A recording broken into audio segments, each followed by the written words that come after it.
ask everyone how long they think we might need Mr. Piper for today.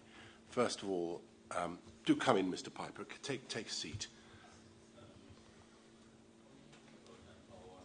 About an hour and a half. Well, that will take us up to midday. Can I have some sense from others how long they're likely to be? Miss Alfonso, what do you think? Maybe 20 to 25 minutes. Half an hour. Mr. Oops. Yes. Mr. Pegas, do you have any? I have no questions. No questions. Right. Mr. Ramadar. Thank you very much. Well, appreciating time is of the essence here. I will try to contain it within half hour. Half an hour. That's midday. No, well, that's lunchtime. What do you think, Miss Persaud-Marage? I may be 30 minutes to half an hour. But of course, the caveat is, from my end, it depends if my questions have been covered already. No, I appreciate that. And of course, I understand others may cover, before he gets to you, the questions you might have wanted to ask. What do you think, Mr. Peterson? So far, sir, we only have one question, and it may be extinguished by the time Mr. Maraj finishes with 90 minutes. So the question realistically is whether if we finish with Mr. Piper by, say, 3 o'clock today, whether we start with Mr. Mushtaq Mohammed. Any submissions about that?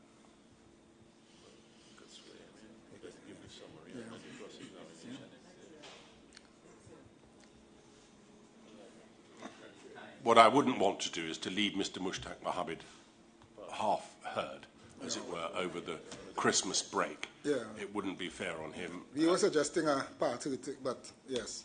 You were suggesting? No, we were thinking about maybe doing the summary and probably Council to the Commission could do their course, but then that would leave it parted and hanging. So it may seem that we have an early day today. So yes, I think we have a little bit of reading to do. We could use up some of the time with that.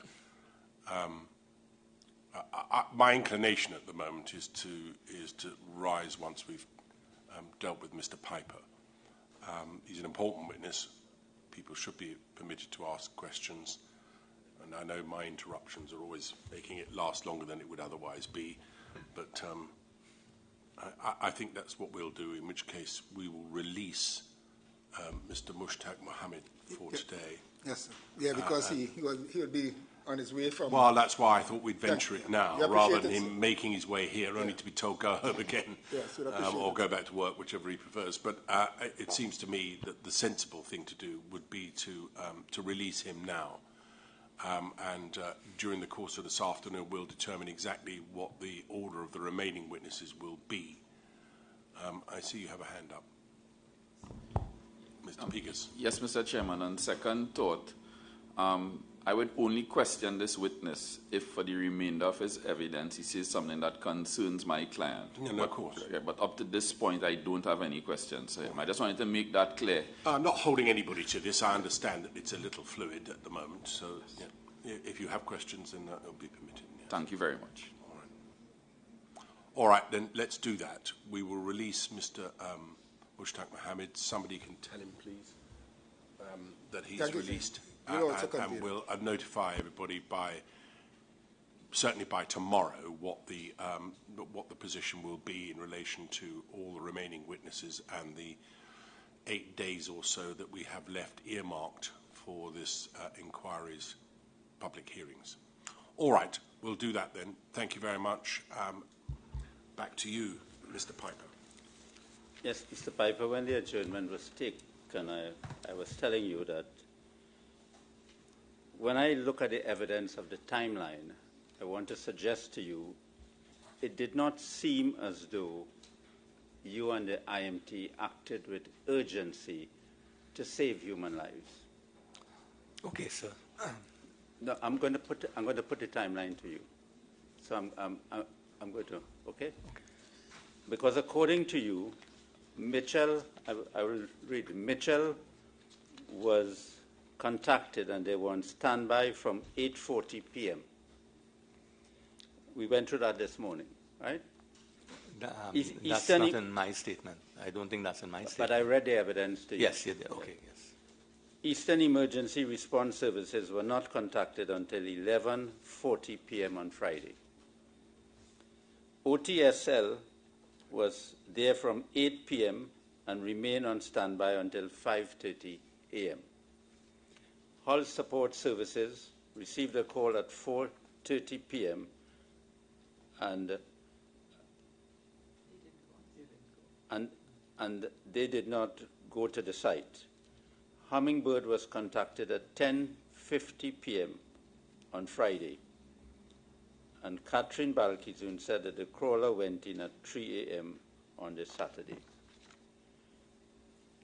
Now, if it is as you said, that you were acting urgently to save human lives, could you tell us why it is that you could not contact these people to get whatever advice you wanted earlier? Right.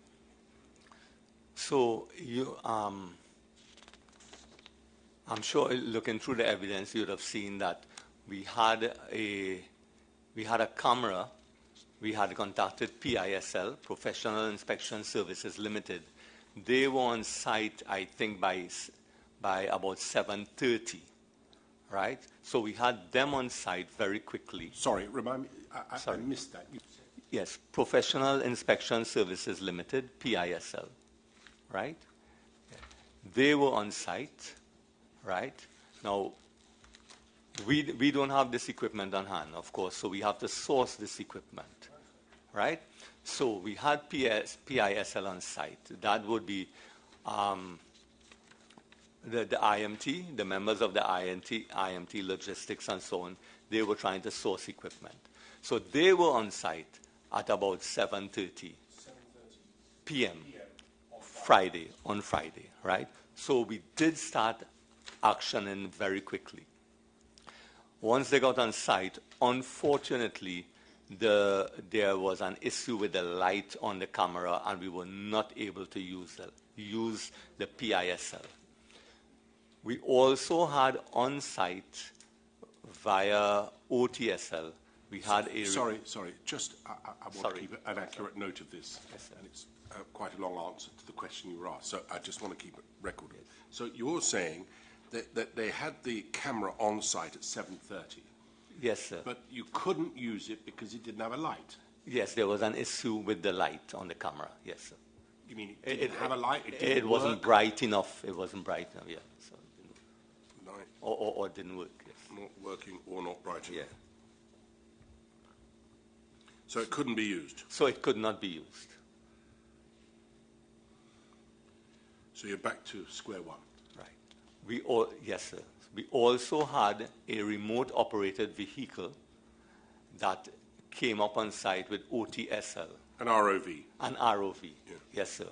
And that was when OTSL came up, I believe, and that was about maybe 8:30, 8:40.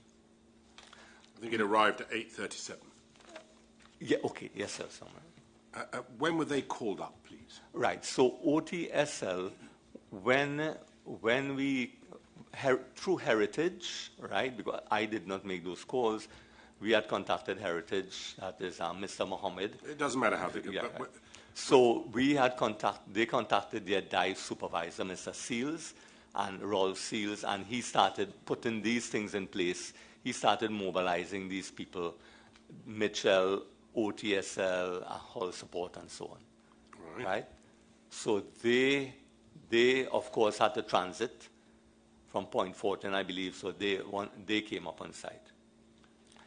So, no, it hasn't answered my question, which is, when were they contacted? I don't care who by, but when? There would be sometime after 4, between 4 and 5, right? I don't have the exact time that Mr. Seals contacted them, sir. Right. And that doesn't appear, does it, in any of your logs? No, that wouldn't be in the log. Those contacts would have been made before Mr. Seals arrived. I believe it was Mr. Seals who made those contacts. And Mr. Seals did it at whose behest? At Heritage's behest, on behalf of Paria. On behalf of Paria? Yes, sir. That was early on.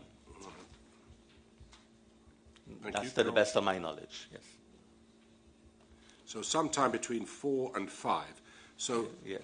you mobilised an ROV between 4 and 5 that afternoon. To the best of my knowledge. Before, therefore, before Mr. Boudram came out of the pipe. Right. So, again, to the best of my knowledge, I believe that was around the time when Mr. Seals had spoken to OTSL and the diving companies, right? When he was called. But presumably you were ordering the ROV to examine the pipe. Ordering the ROV, well, I don't know if they had it on board, but we just wanted as much equipment as we could because we did not know what was happening at the time. I'm only trying to understand your answer. Is it the case that you understand Mr. Seals contacted OTSL for an ROV sometime between 4 o'clock and 5 o'clock that afternoon with a view to using that ROV to go into the pipe? Right. I don't know if Mr. Seals specifically asked for an ROV, but I know he would have spoken to those dive companies, and OTSL had an ROV when they arrived. I don't know the specific, if he asked, I don't know. But we had an ROV on site which we attempted to use. So it might have been just good fortune that there happened to be one. Right. When we tried, he would have, I assumed, this is just an assumption, whatever equipment, because at that time we weren't sure. We'll ask Mr. Seals. Yeah. Anyway, you believe that the assistance was being sought between 4 and 5 o'clock? When Mr. Seals, to the best of my knowledge. Yes. And OTSL arrived at about 8:37. All right, thank you.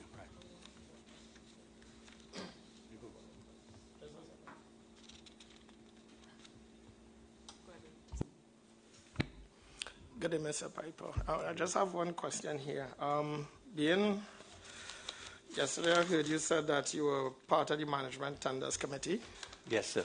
All right, and you've identified diving as a specialist type of scope of work on your facilities or in your assets.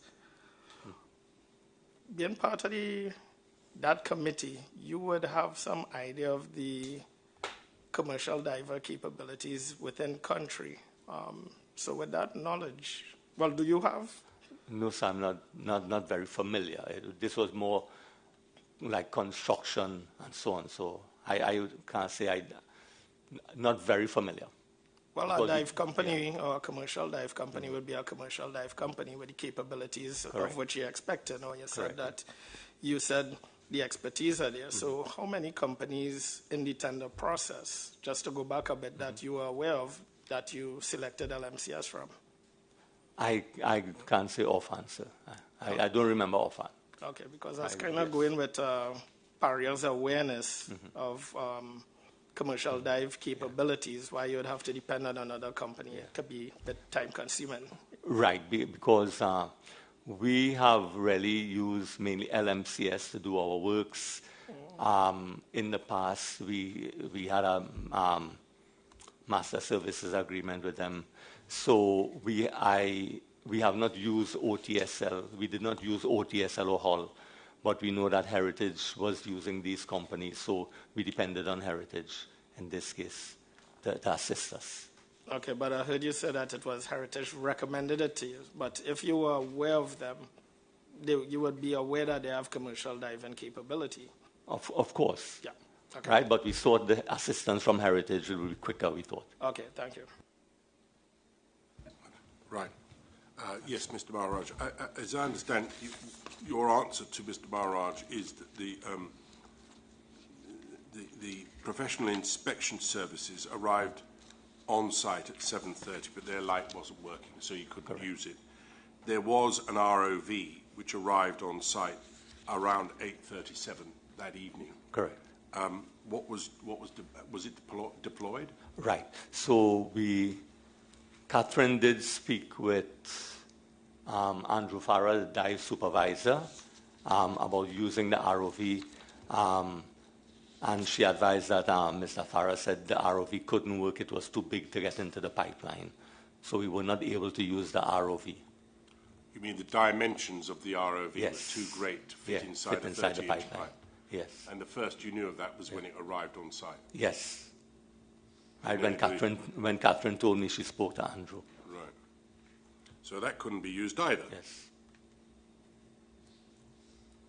So we had to look at options, right? Well, it's now 8:37. Yeah. Given the timeline that you told me about before our break, this is some hours after the event. Mr. Boudram having come out of the pipeline about 5:30 or so. We're now 3 hours on. Right. We're coming to a critical time, aren't we? Right. Go on then. Right. So our logistics persons, the logistics group, continued trying to source because we needed to understand what we were up against. So the logistics continued trying to source with the assistance of Heritage. I was working with Heritage as well. We had Mr. Osei Fleming Holder there. So I continued to work with him to get in contact to help us as well. Mr. Wee Logistics was working to get equipment. And that is when we said, okay, we were able to get Atlantic LNG equipment, and we were able to get HSL with the bore scope. So they were working feverishly to get these people on site. So that we can assess the pipeline. Atlantic LNG. Yeah. What were they doing? Say again? What were they going to achieve for you? Yes, they came with a pipe crawler, what we call a crawler. Right. Yeah. So did you speak to Atlantic? Sorry. They came in with a bore scope, I think, and HHSL had the pipe crawler. Atlantic LNG came with a bore scope. Boroscope? Yes. That's some other form of camera, isn't it? Yes, sir. Do you speak to them or somebody else? To call them in? Yeah. No, that was our logistics. Right. So Mr. Way or Mr. Seals, is that right? Or Mr. Way or Mr. Holder. Right. I believe might have been Mr. Way. All right. And they were going to get a boroscope? Yes, sir. Did they tell you what the ETA for that boroscope was? Yes, Mr. Way would have mentioned to me what the ETA of the boroscope was, yes. What was it? Yeah. Would have been sometime, I think, around maybe after 9, he said the boroscope would be there. After 9? Yes. That evening? Yes. Yeah? Mm-hmm. Yes, sir. Did it arrive after 9? It would be on the timeline, sir, when it arrived.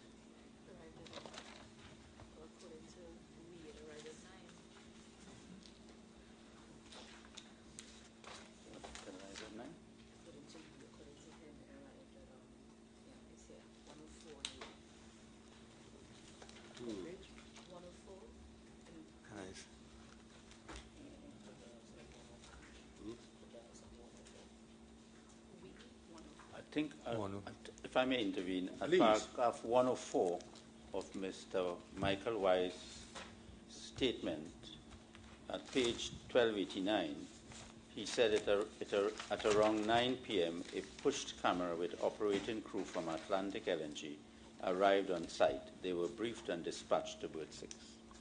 Thank you very much. That's very helpful.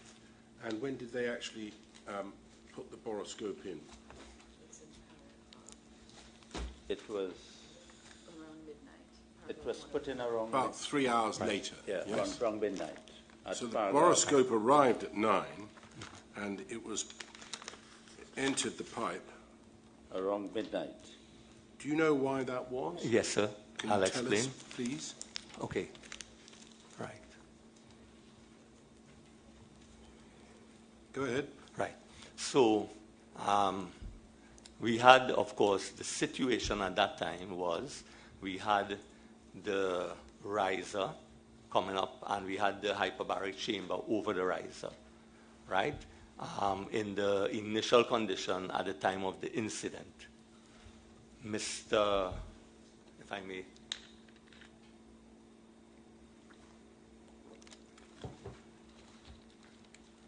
Mr. Kazem Ali contacted me around 9 o'clock.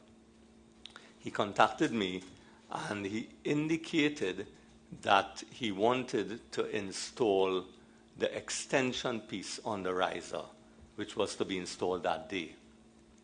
His explanation was that if he, with the hyperbaric chamber there, if he had any failing with the compressor, then the chamber would flood, right? And, then it would cause more problems for us. So he requested to insert the new riser. He also indicated when the cameras come, the insertion of the new riser would help us, because with the hyperbaric chamber in place, pressed down, what we would have to do is to drop the camera, the borescope, into the water from the barge, bring it under the hyperbaric chamber, and then into the pipe. So we would have some difficulty with that. So he asked that we install the riser pipe. We agreed to install the riser pipe. He utilized the guys who were there diving, he utilized them to install the riser pipe. I think they had it completed sometime maybe a little after 10. Then what they had to do was they needed now to access from the top of the hyperbaric chamber. So we had to install some scaffolding quickly to get the borescope up there. And he also had to take off the top of the hyperbaric chamber, the top cover. So all of that took some time, right? So that is why the Atlantic LNG camera only went in a little bit later, but it would made it very simple for him. Can I ask, just in relation to that, why this wasn't done hours before? You knew you wanted a camera in there. Why didn't you do it hours before? Right. So we were, while we were pushing for the cameras, I actually didn't think about installing it and bringing it from there. I was working on going through the hyperbaric chamber. It's only when Mr. Ali brought it to our attention we thought, well, okay, let's see what we could do, and to make it easier.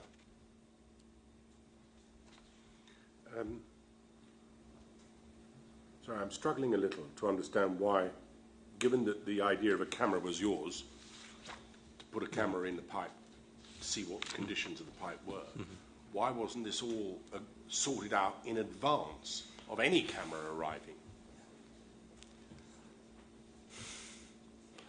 Well, at the time, it was just to get the camera down into the pipe, the standard way. I understand about getting the camera into the pipe. Yeah.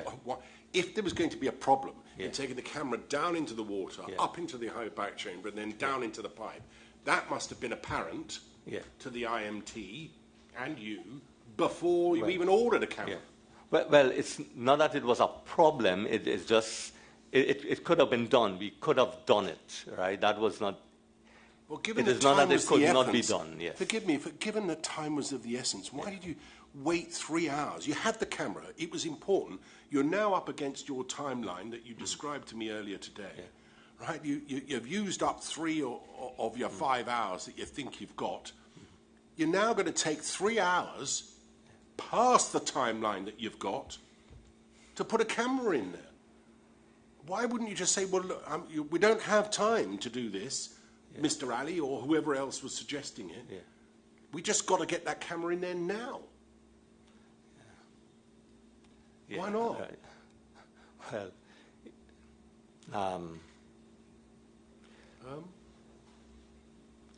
Well, sorry, I know.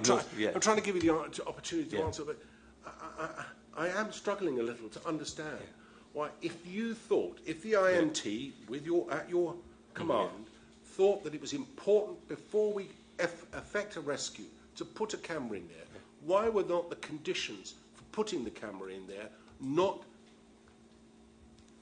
created before the camera even arrives? You don't have to wait for the camera to arrive before you can start doing those jobs, do you?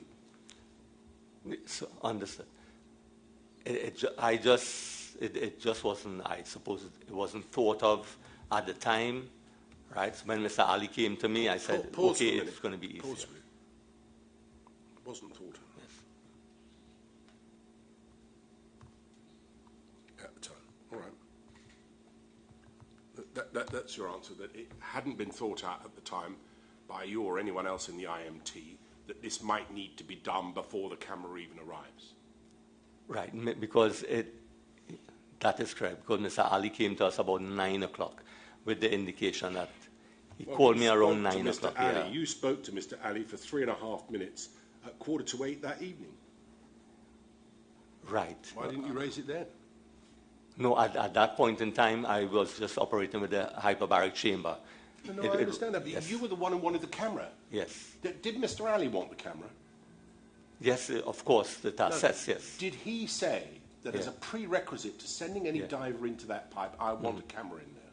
No, he did not. No. So he would have been prepared to have sent divers in there, or divers might have been prepared to go in there, without having seen what the conditions inside that you wanted were. I'm not criticising you for wanting to have observation of what was in the pipe. I just want to understand the timeline, how it works. You follow? Yeah. And once you knew that you had a camera at 9 o'clock, and at the earliest, it was going to take you 3 hours to create the environment in which you could insert that camera, you were past your own deadline. No, I did not realize at the time, sir, it was going to take that time. He told me within about half an hour to an hour, he's going to have that riser in. I did not know that at the time, right, in my discussions with him. Okay, all right. Right? Yes, sorry, Mr. I did not Wilson know. has a question for you. Sorry. Yes, just taking off from where the chairman left, but I'm going to try and bring it in. As an IC, once you had your situational awareness, speaking to the same thing as the chairman, so you had the initial incident response, you had the objective settings. I heard some verbiage around priorities, assumptions, and constraints, but what I'm trying to find out now from an IMT, ISC, and an IC, incident commander, what were your operational periods that you set to put a tactical plan in place? So just to bring it more in place, if it could help the chair in terms of bringing timelines into your plan, if there was a plan. Yeah, right. So at the time of the incident on Friday evening, right? At that time, we were pushing hard, really, to see what was available, how quickly we could get it available. I understand, and let me interrupt again. What I'm asking is, as an incident commander, did you set out operational periods which would speak into your tactical plan, meaning we'll go away for 45 minutes and we'll come back with an action plan? Or was anything like that established in your IMT? No, certainly not on the Friday evening, sir. Okay, thank you. Yes. All right. Thank you, Mr. Maharaj. Thank you. Much obliged. For directing me in that direction. Thank you. So, but you had available during all this delay was because you wanted cameras to go and see the condition in the pipe. I wanted to assess what was in the pipeline. Yes, and that was important for you. Yes, sir. But you had available divers who were prepared to go into the pipeline without cameras, without having a camera. Yes, sir. But during the delay period, did it occur to you that you could consider using the divers if they want to go in? The question is simple, Mr. Did you consider it? Yes, sir, if I may explain. You considered it? Yes, sir. Yeah. I may explain. And you decided against it? Yes, sir, because I did not, at the time, have information as to what was happening in that pipeline, and I know I have said this before, yes, you said right? that several times, right? So I could not, at that time, just send somebody sanction. Paria could not sanction at that time, just sending somebody into that pipeline. But you knew Budram had come out of the pipeline and Kurban had gone in the pipeline, and that was not sufficient for you. Right, so I knew Mr. Budram had come out of the pipeline, right? I knew Mr. Kerban had gone in 10 to 15 feet into the horizontal, right? So that didn't give me any information, right? However, I still didn't understand the conditions. Now, you will appreciate, as the incident commander, I have a priority. The safety of the responder is a very high priority for me. So before I could send any responder, any rescuer into that line, I had to ensure or be reasonably certain that it was safe for him to do so. I could not just send somebody into that pipeline. Okay, you've said that, and I'll come to what you said. I just want to record that, please. Yes. You said the safety of the responder is a very high priority, and I can understand that. That is correct. And so it should be. Yes. But you said that before you could send anyone to go into the pipeline, have I got this right, you needed to be either sure or reasonably certain before as to the conditions. And of his safety, that he could go in and come back out safely. Certain of their safety before you could do so. Yes, sir.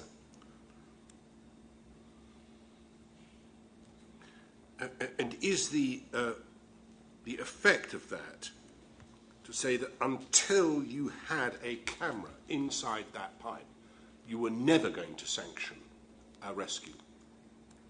Until I could have an assessment of that pipe, that would have been very difficult. You've made that clear, and I absolutely have your evidence on that. But the effect, the way in which you were going to do that was by having a camera of some kind in that pipeline. Correct.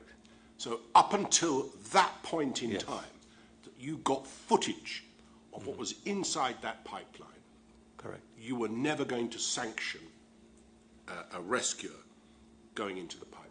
I could not sanction it, and I would, of course, have to seek expert advice as well to do that, yes. But we're looking back at it now, yes.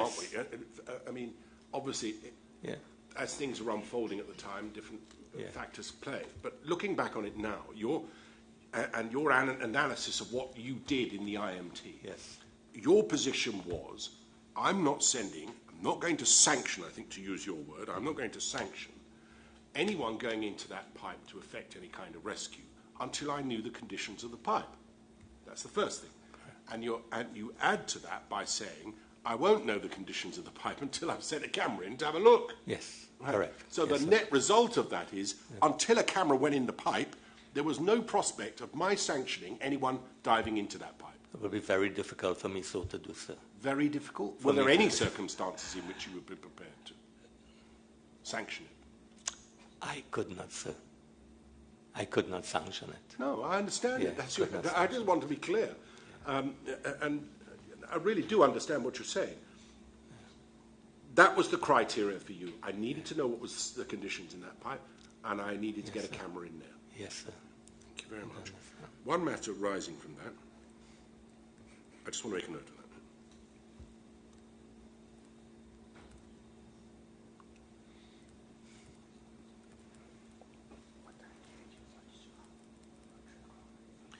Were you aware of a GoPro that had been retrieved from the pipe?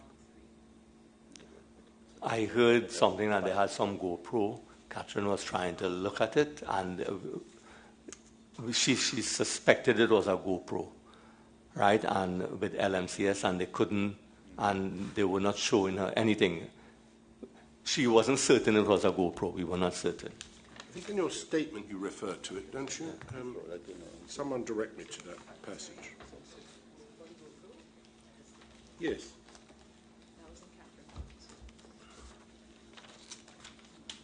So, all right, anyway, you weren't sure if there was a GoPro? Or? Yes, Catherine said she saw them looking at something. She wasn't sure what it was, right? May or may not have been a GoPro. And did you make an inquiry of that, of Mr. Ali No, I did not make any inquiry. No.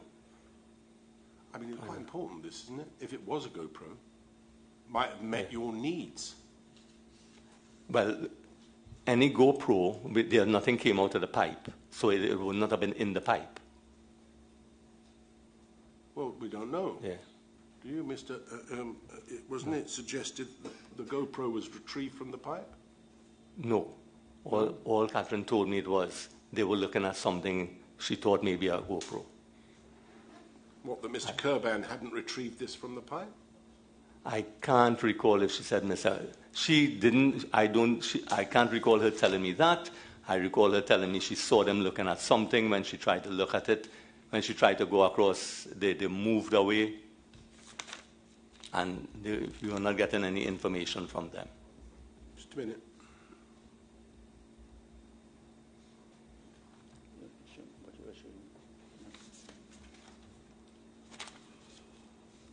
Well, I won't hold up proceedings. I'll have a look and see if I can find it. Thank you very much. Much obliged, sir. Well, since you were very anxious to see what is in the pipe, you know, at some stage a crawler went in to get a recording of what is in the pipe, a photo, a video of what was in the pipe. Right. So, sir, if... Would you just try to answer my question? Do you know whether a crawler went into the pipe to get a video? Yes, sir. Do you know what time it went in? It would have went in sometime after midnight, sir. Would it be correct to say it went in at around 3 a.m.? I'm referring to the witness statement of Catherine Balkison at paragraph 31. At yes. 3 a.m.? Mm-hmm. Page 133. Right. At page 1333. Right.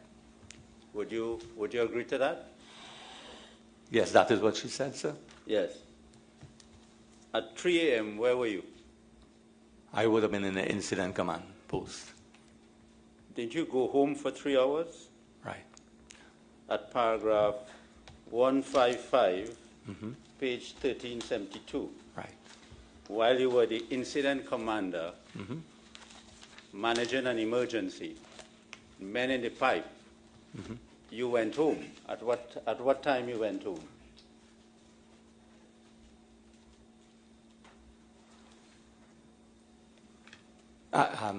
Sometime maybe after 4, sir. Sometime after 4? Yes, sir. Right. And you spent 3 hours? Maybe 2, maybe 3 hours I was back. According to your statement at paragraph 155, after you said what happened at paragraph 153 and 154, you said sometime thereafter I left the ICP for home. I returned to the ICP about 3 hours later. Yes.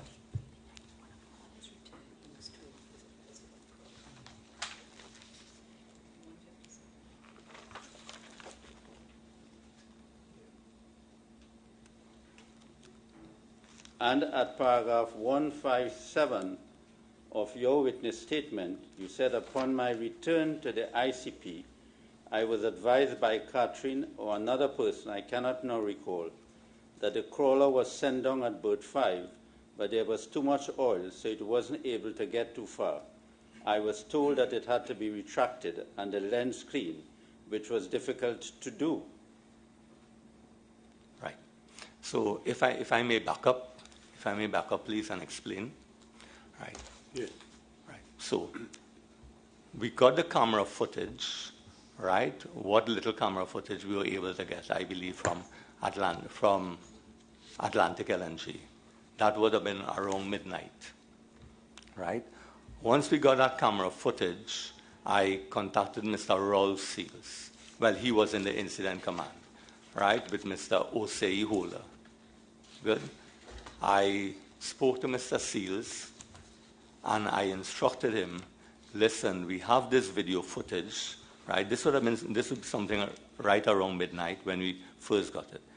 I told Mr. Seals, go to the berth with the dive companies, Mitchell and OTSL. Go with them, get their supervisors, have a look at the video footage. Let them examine what video footage we had, however little it was, and discuss with them if they would be prepared to enter the pipeline to do a rescue. Rescue? Yes, sir. But on your timeline, at 3 a.m. in the morning? No, sir, this was right around midnight. Oh, that was around midnight? Yes, sir. Okay. Right? So I asked him, speak with them. Mr. Seals returned. Mr. Seals returned about an hour after. He had gone to Bird 6 with the divers, with the dive supervisors.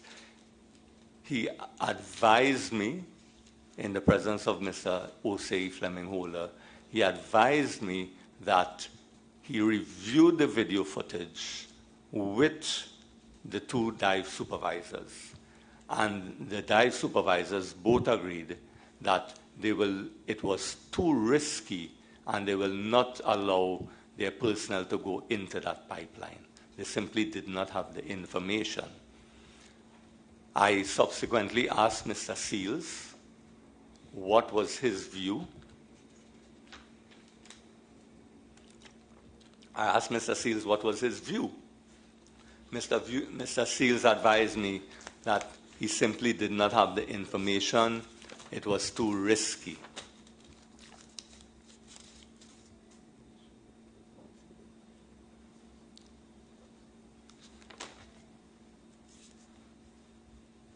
So he was of like mind. You mean to put him Right. into the school, huh? Right. What time are we talking about when you were being advised of this? This was shortly after 1 o'clock. I instructed him to go shortly after midnight to speak with the divers, just as soon as we got the video footage, and then this was about 1 o'clock. So this is 7.5 hours after Mr. Boudram has emerged Yes, from sir. the pipe. Yes, sir. 7.5 hours. Yes, sir. We are still trying. Right? Help me in this way, please. On your own timeline, what were the prospects of any of them being alive 7.5 hours after Mr. Boudram came out of the pipe? The prospects were getting slim, sir. Very slim. Well, what you told me before we had our break was probably zero. Been very slim, sir. See, there's as I said to you, I think before, there's diminishing returns, isn't it? If you're a rescuer and there is a good prospect of saving people who are alive, you might take a greater risk than if you wait and there is a very, very slim chance of anyone being alive to risk you or your colleague divers. Right. That is an equation which anyone would calculate. Right. Correct. Good sense. The slimmer the chance of anyone being alive, the less likelihood you're going to risk your own and others' lives in trying to rescue them. Okay. So if I may I explain? You may. Right, okay. I am confronted on the night. Let's go to the night, right? We are confronted with a situation. I have 4 men in a pipe, right? I did not know the conditions in the pipe. I understood it is a confined space. It is a dangerous space. I had a decision to make.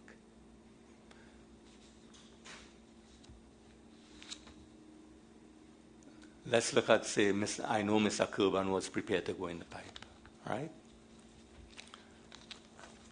Mr. Kerban was a courageous young man. His father was in the pipe. I get that. I get he would want to go. Carry on. Yes, sir.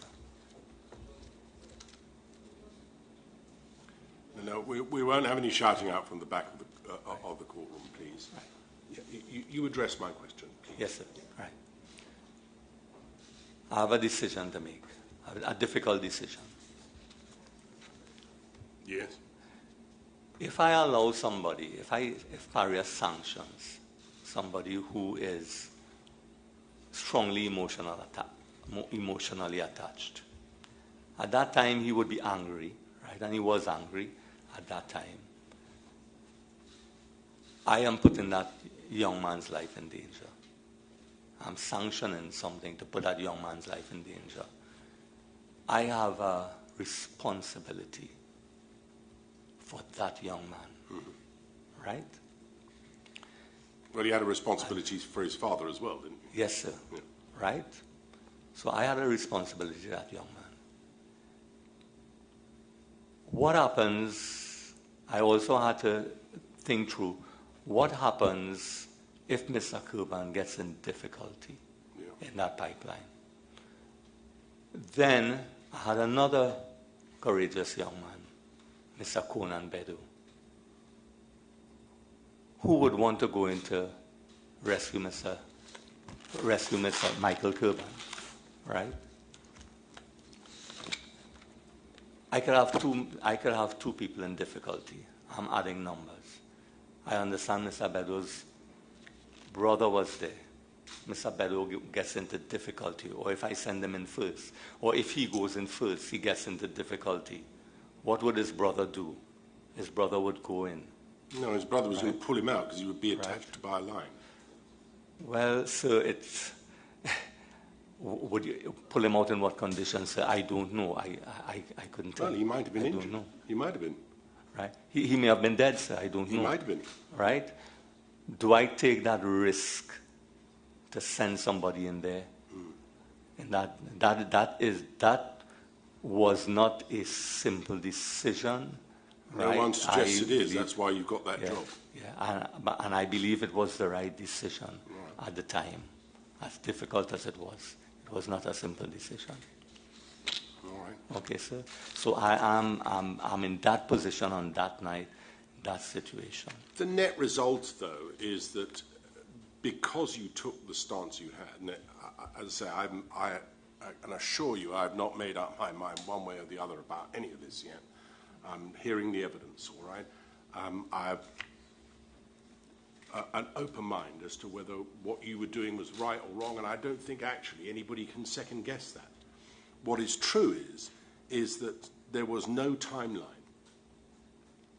as what you told us today, and therefore the decisions that you were making, difficult though they were effectively being determined by the fact that you insisted on having details of the inside of that pipeline by virtue of a camera, and that was going to take you outside of your own timeline as to whether they could survive or not. So the decision was actually made for you once you decided, I must have that camera footage. And as I said, I had a responsibility to the responder, sir. All right. Did you actually discuss the particular plan with Mr. Bedo or with Mr. Kerban at the time? No, sir. I was liaising with Mr. Ali. I did not discuss with them. Did he discuss it with you? No, sir. He never discussed any plan with me. Did anyone discuss? I mean, you've discovered Mr. Bedo's willingness after the event, have you? No, I knew he was on site, and I knew divers were going in. They were willing. Yes, sir. Yeah, well, you just told us about him being willing to go into the pipe. Did you know that at the time, or did you know that only after the event? I didn't know it was Mr. Bedo himself, but I knew at the time people were willing to go in the pipe. Right. And did you, in knowing that, did you obtain from them any plan that might mitigate your concerns about not knowing what the condition of the pipeline was? No, sir. All I knew from them that people said they were just going into the pipe. They had no plan. Who told you they had no plan? Nobody came forward with any plan, sir. No one came forward with any plan. Right? No one knew we did not know the conditions. No one came forward with any plan. And am I right in saying you didn't ask any of these divers what plan they had? I was liaising with Mr. Kazim Ali. I was trying to get in touch with Mr. Kazim Ali, and I could not. Right? I spoke to him, and when he eventually called me, it was to put on the riser. So Kazim Ali gave you no plan? Yes. Did you speak with Miss Balkisoon, who was your on-site liaison? Yes, I was in constant contact with Ms. Balkisoon. Did she tell you of any plan that she'd been informed of? She did not tell me of any plan that she would have been informed of. Right. And, thank you. Okay. Thank you very much. And if Ms. Balkisoon had been informed of any plan, she would have told me. Well, she's spoken for herself. Mr. Piper, there are two aspects of my question that I want to ask you on further. One is the IMT notes that have been given to us. And the first item, the next item I want to talk to you about is the factors which you considered in your statement to refuse to permit diving into the pipeline. Mm-hmm. So I will take you to it, right? At paragraph 98. Could you tell me what page, please, sir?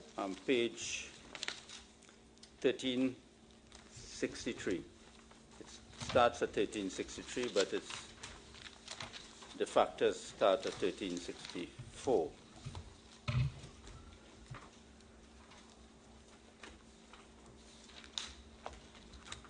Now, these are the factors when you wrote your witness statement that you wanted the Commission to consider as to the basis of your decision to prevent diving in the pipeline.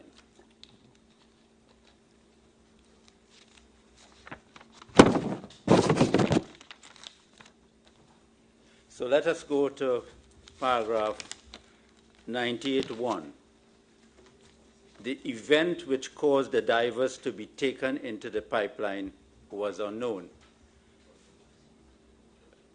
But you knew that it was the delta P that caused the accident. A delta P, a latent delta P became active that caused the accident. You knew by 3:23 p.m. on the Friday, when you spoke to Mr. Kazim Ali, you got an account of how the accident occurred. Mm-hmm. Not so? Right. And you told us today that you had thoughts it could have been where the men were sucked into the pipeline. Right. Correct? Correct. So that the event which caused the divers to be taken into the pipeline was known, not unknown. No, sir. It was unknown? No, sir. So at that time, right, all I got from Mr. Ali is that they had removed the first plug and they were removing the second plug, right? What happened, what I mean here is what happened with the plug, I did not know. You did right? not know? I did not know if the plug was ruptured. I don't know if the plug was pulled in. That is what I mean. I didn't know what actually happened, of course. But you knew that the event which caused the divers to be taken into the pipeline was a delta P hazard. Right. Did you know that? Yes, at the time when I'm trying to explain. Did you know that at the time when you make your witness statement? I was not fully, or at the time I made the witness statement, this is at the time of, this year is at the time of the night. Yes. Right? It's at the time of the night I'm writing it. And at the time you made your witness statement, this is what you were saying, which influenced you in not sending a diver. These are the factors that you said in your witness statement. No. And this is one factor. Right. So in my witness statement, those are the factors on the night, yes, not after the fact. I know. And it's one of the factors, what is stated in 98.1, not so? Correct. So what I'm asking you, on that night, at that night or that day, you knew that it was a delta P hazard. What are you saying to that? That's not correct? Right. I'm saying, yes, sir, I knew at that time the men were drawn into the pipe, but I did not know what caused it. If it was they deflated the plug, I didn't know if the plug was ruptured. I did not know so what resulted. Yes. In other words, you didn't know the position of the plug. That is correct, sir. But you knew that the man was sucked into the pipe. Yes, Mr. Bodram came out and he said the men were in the pipe. Yes, sir. So you knew it was a delta P hazard. Yes, but what actually, the actual cause I was uncertain of. Just to repeat. Did that matter? Well, If it was yes, delta sir. P, it was delta P. No, sir, it mattered because if the plug was not ruptured, then I'm not sure if there's going to be a secondary delta P. I didn't know. If the plug was ruptured, then it would be different. The conditions would be different, right? So I did not know. Ruptured? What do you mean? Well, I don't know if the plug had burst. I don't know, right? Or if the plug was just drawn in. All right, but sorry. But if you had fear about another delta P, you wouldn't be looking for a camera. You would be looking for an expert to tell you whether another delta P could have occurred. But you were looking for cameras. Would cameras show you whether another delta P would take place? Right, and Mr. Wee spoke to OTSL, right? Antonio, a gentleman by the name of Antonio. We spoke with him.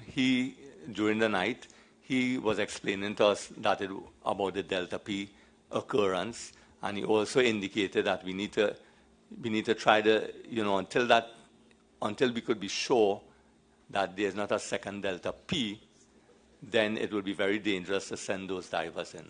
So that was an uncertainty for us, sir. But Mr. Piper, in San Fernando and other places in Trinidad, you could have contacted an expert to get that opinion whether another delta P could have occurred instead of looking for cameras. Yes, but sir, if I could get a camera in there, right, the camera would be able to tell me if we could pick up the plug. The camera, when the camera goes in, if it could identify the plug, right, we could see if the plug was in fact intact. Well, hang on a minute. Yeah. No. Yes. Well, you're going to go past numerous tanks and 4 bodies before you got to a plug, surely. Right. So there are a couple of scenarios here. If the plug was intact, yes, correct. But I did not know if the plug was intact. The plug could have been ruptured inside there, in which case I might have been able to get to the plug first. I don't know. That is what I was trying to find out.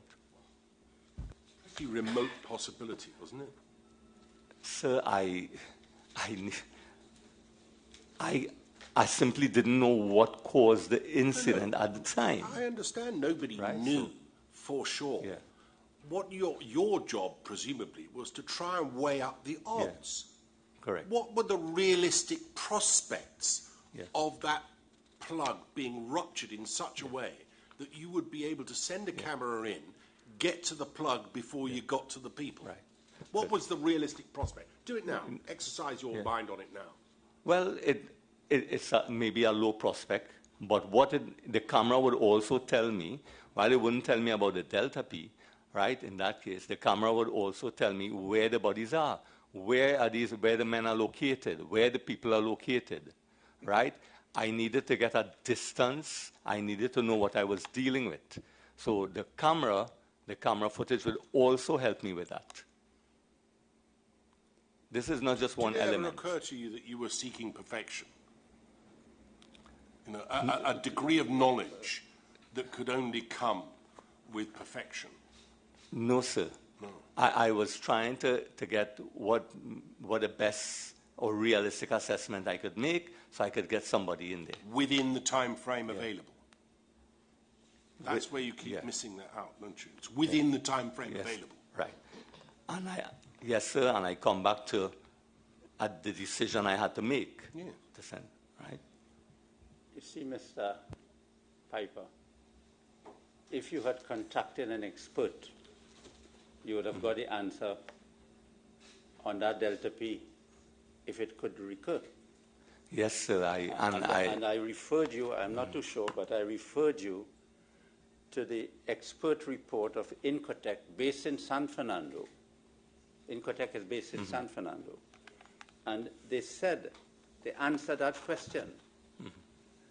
Prior to Mr. Christopher, at page 1534, prior in the supplemental core bundle, at paragraph 4.4 and 5, prior to Mr. Christopher Boudram's rescue, the entire system stabilized and equalized itself at both ends of SL36 and thus allowed Mr. Boudram to negotiate the pipe without any disruptions as the system was static.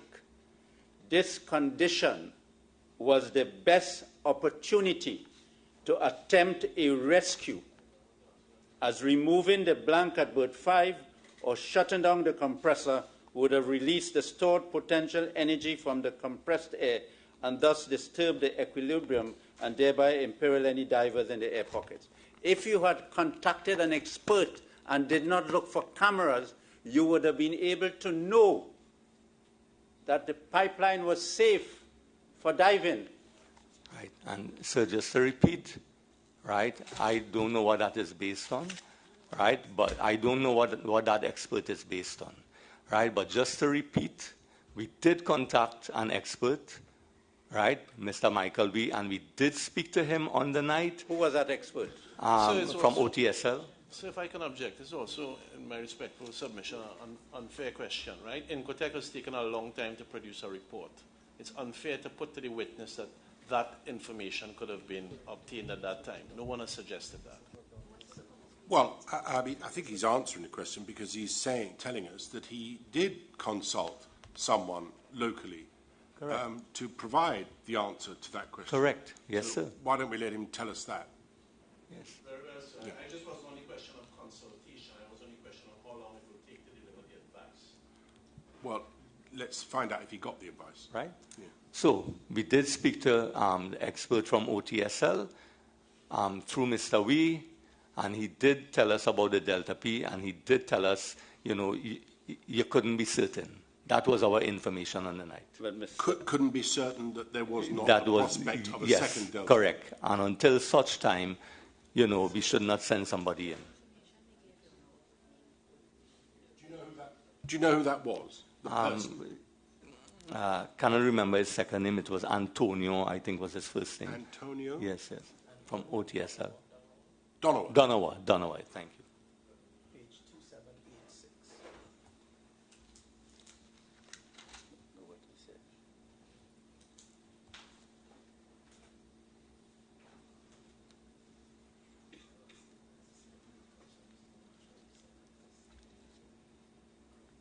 And your recollection of that is that he was telling you, in effect, that a second Delta P could not be eliminated. Correct. So. And that, therefore, there was a risk associated with that. Yes, sir. If any diver went into the pipe. Yes, sir. That was my understanding. Well,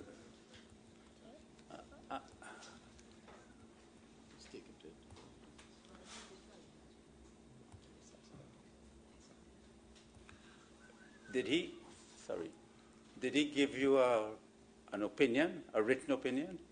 Because we haven't got anything in the record that Mr. Donowa gave, a written opinion to that effect.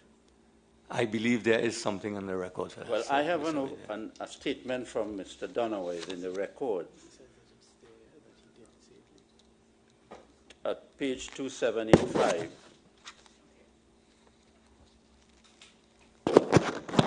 And at paragraph 12, in respect of what was said that night, he said, later that night, Mr. Michael White telephoned me. He told me that he wanted me to speak to his incident team, and I agreed for him to put me on speakerphone. I was introduced to his team, but I cannot recall them now. They asked me what could have happened to the divers, and I believe what I said was that they encountered a Delta P incident.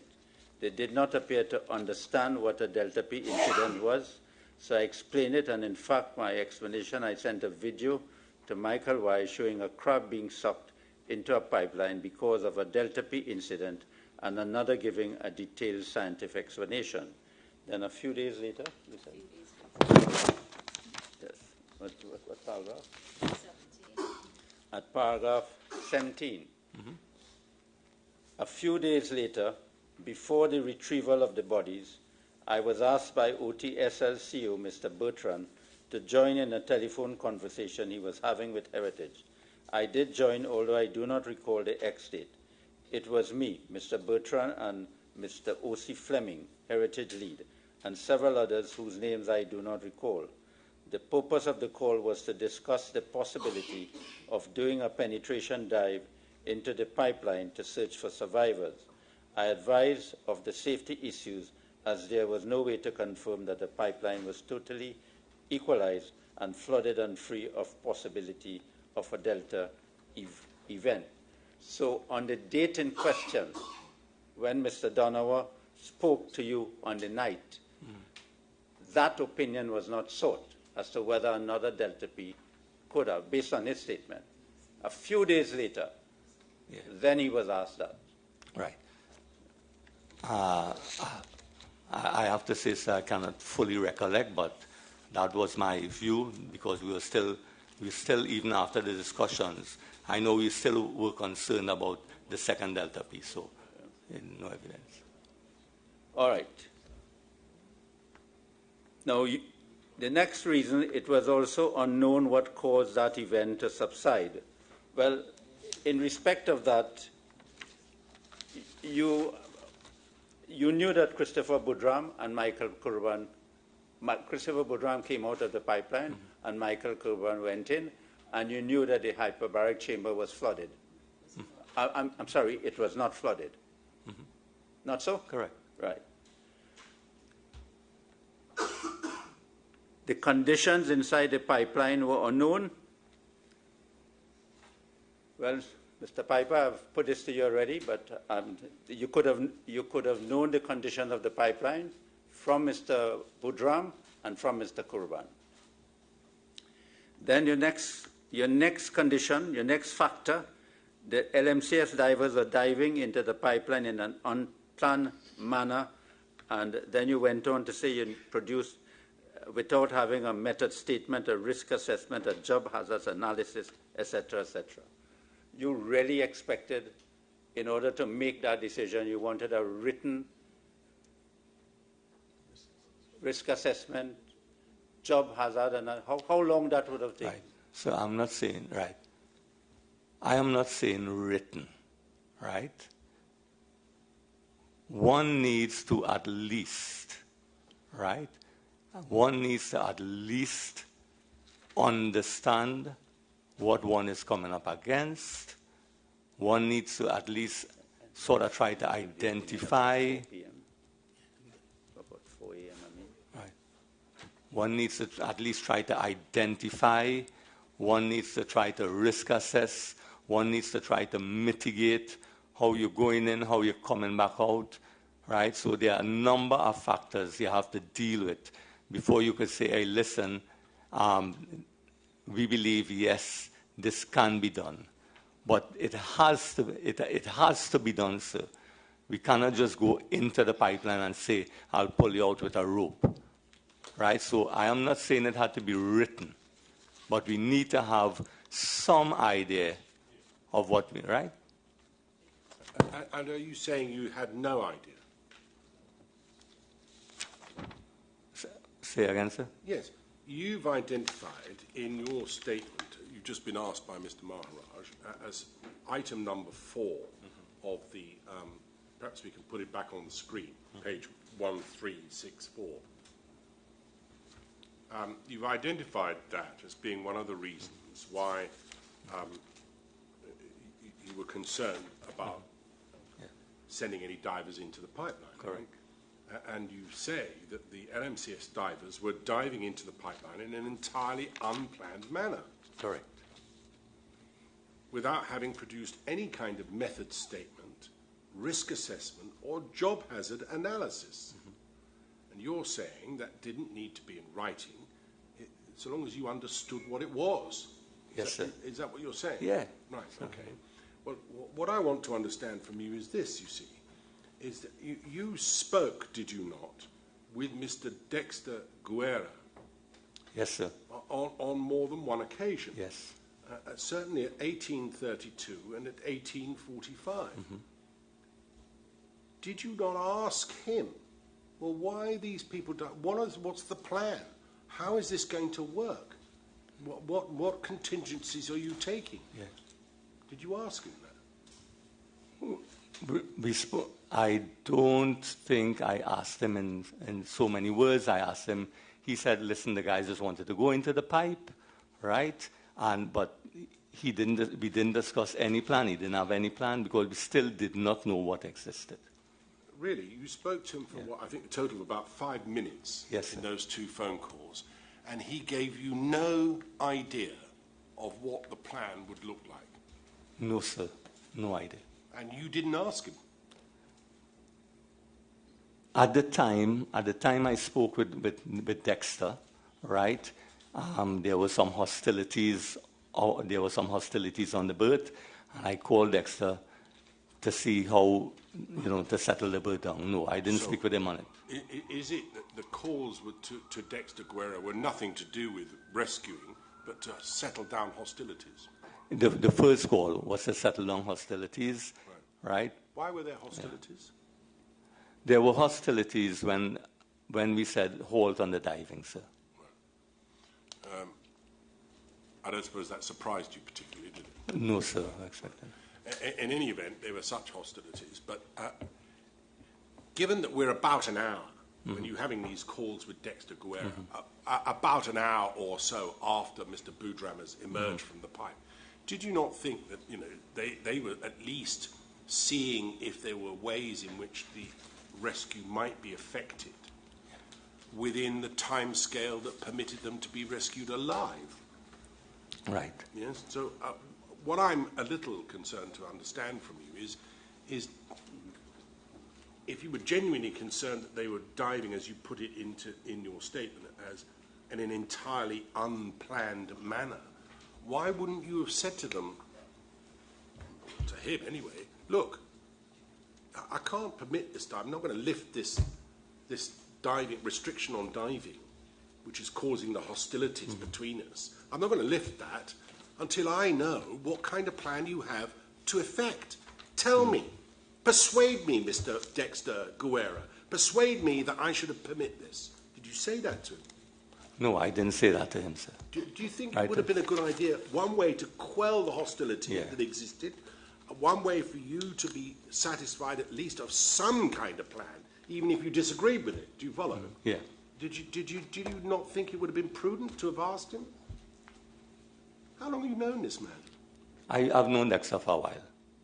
15 years? Maybe more. Maybe more? Yeah. So, and you knew him to be a responsible sort of a fella?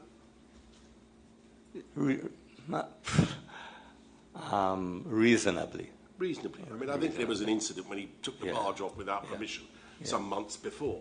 But it was hardly a major event. He took the barge away from the edge of the dock without permission. Ultimately, there was permission. We've heard from him about that. Okay. That aside, I mean, you've known him for a long time, and he works for LMCS, didn't he? Yes. Yeah. Yes, sir. You were employing them as being good company to do all these sort of work. So presumably you had some confidence in him. Well, yes, sir, I have to say some confidence, yes. All right. Well, with that some confidence, did you not think it worthwhile saying to him, since you were talking to him, you called him, didn't you? I called him, yes, sir. You called him twice. Yeah. So given that you felt the need to do that, did it not strike you as being appropriate to say, well, look, Dexter, I need to know what it is that you have by way of a plan. Tell me what it is, so that you yourself can make an assessment. Yeah. Did you? No, I didn't. No, sir, I did not. Do you think you should? Right? Well, at the time, sir, right? But answer my question first, and then you can add your right, all right? Yes, no, I did not. No, I did not. Yeah, you said that. Right. My question is, do you think you should have? Maybe I should have, but the reason at the time, with the hostilities, I know that people were very emotional, right? I did not think them to be the best people, the best group to go into the pipeline, right?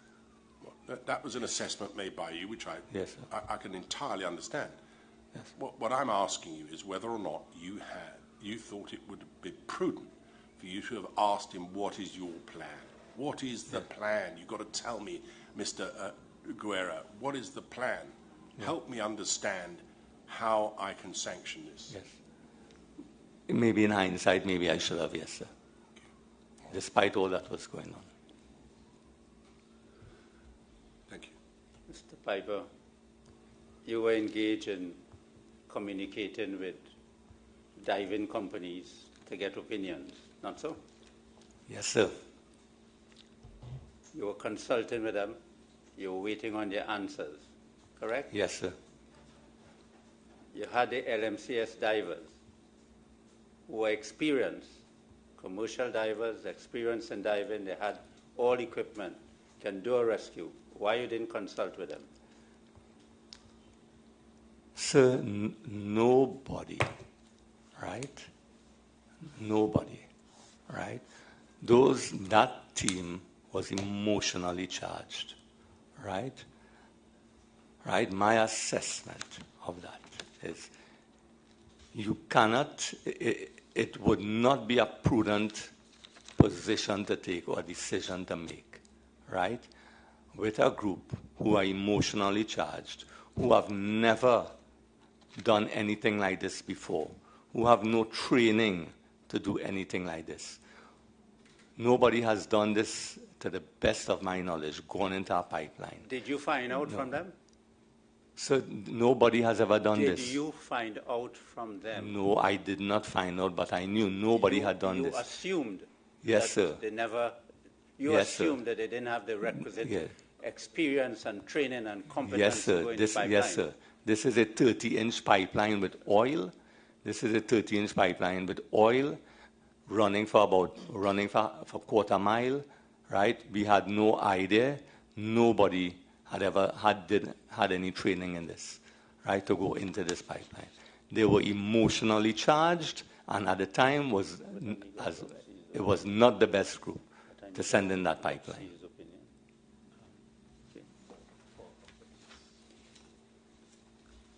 I am suggesting to you that you would agree with me that in this statement you gave as to the factors which influence your decision not to allow anyone to go into the pipeline, to dive, to do a rescue, at no stage you mentioned that the LMCS divers were too emotional and you didn't consult them. Look at the grounds. Look at the factors you considered.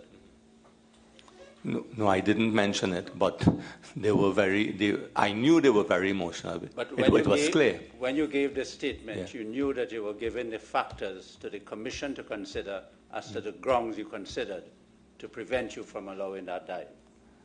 So, admittedly, I did not have it here, but that was one of the considerations. Okay. And yesterday you told us you spent a lot of time telling us about persons who were involved in accidents and maritime accidents, and sometimes when there are rescues, those who are the rescuers die and the accident victims are not saved.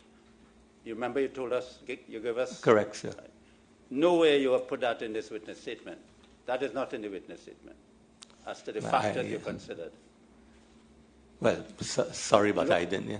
Look at it. No, I'm agreeing with you, sir. But that is knowledge I've had in this industry. I've been in the marine industry for 4 decades, so that is knowledge I have in the industry. And that is knowledge that you had at the time when you did this witness statement. Yes, sir. And that is knowledge that you had at the time which you were saying influenced your decision. Yes, sir. Yes, okay. Okay, let's go to another area, and the final area of my questioning to you, Mr. Piper.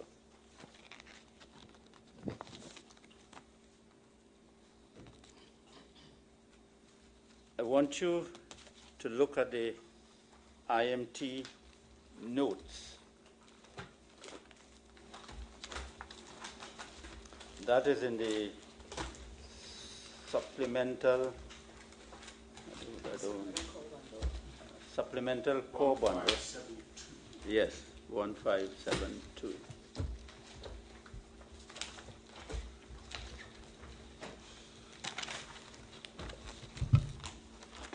And I want to start off at 1541.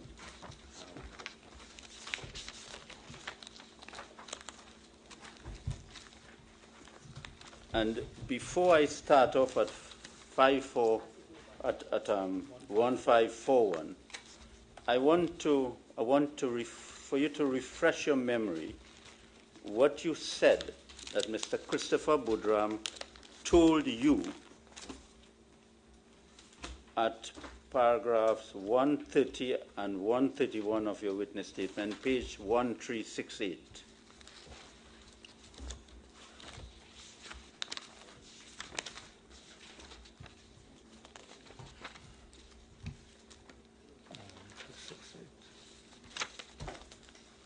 Uh, 1368.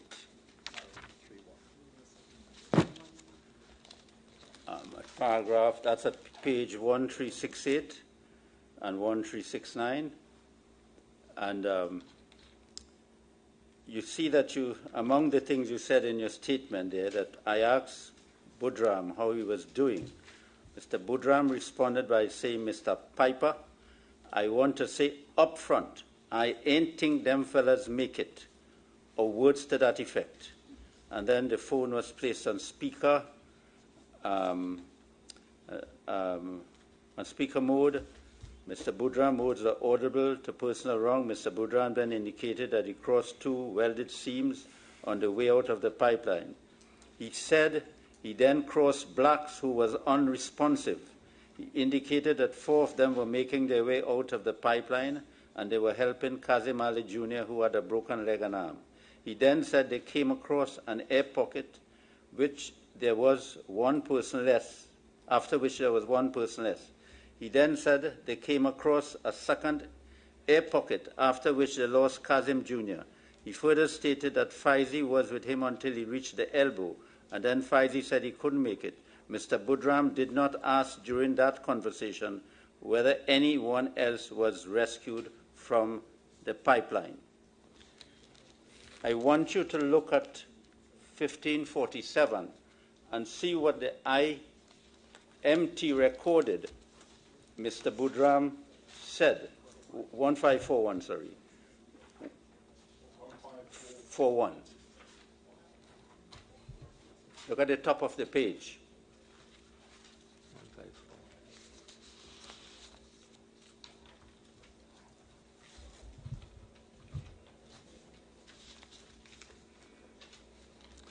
What page, sir? 1541.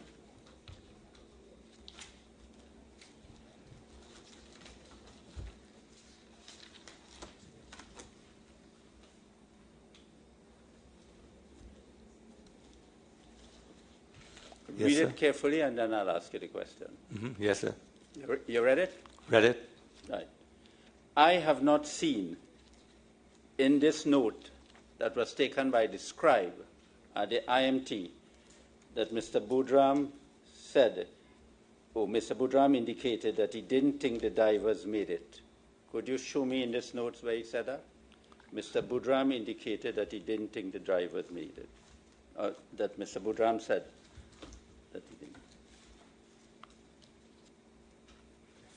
No, sir, it's not there. And I also did not see that he crossed over blacks who was unresponsive. No, sir, it's not there. And I also do not see in these notes, which were made at the time, that when he came across an air pocket, there was 1 person less.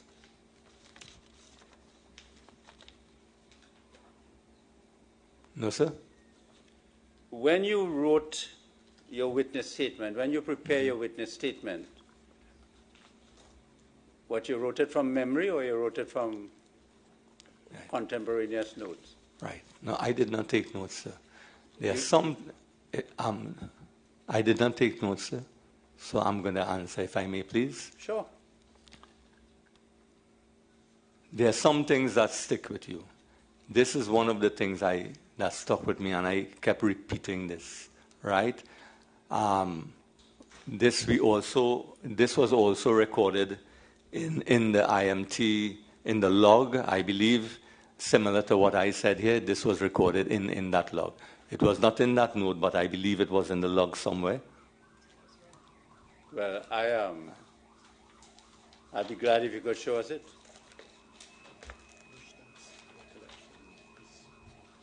Because I want to tell you, Mr. Mustaq Mohammed gave a written statement. Page 1574. 4 at the top.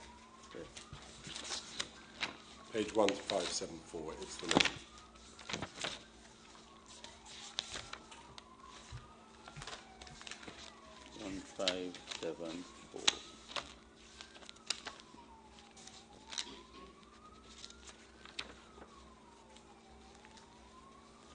But this would have been prepared after. Yes. Yes, 1574, I got it. But this log would have been prepared after. No, sir, this was prepared on the night.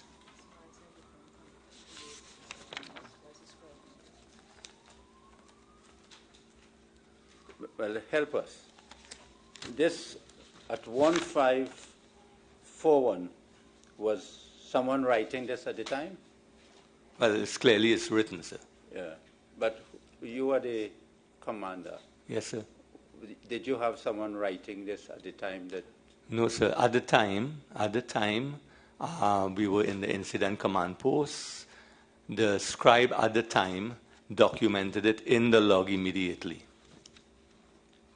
And I confirmed that. I looked at the log and I confirmed that. But the log is typewritten.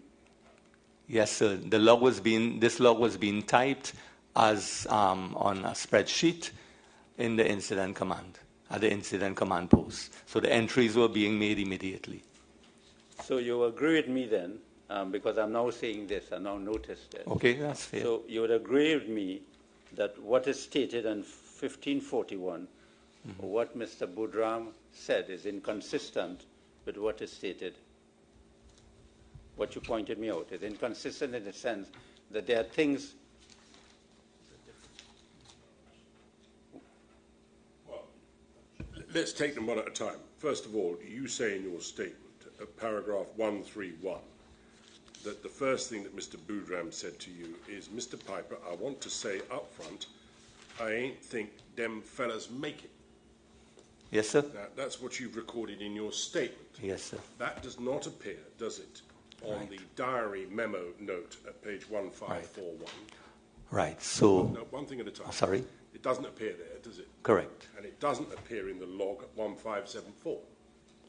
Correct. Right.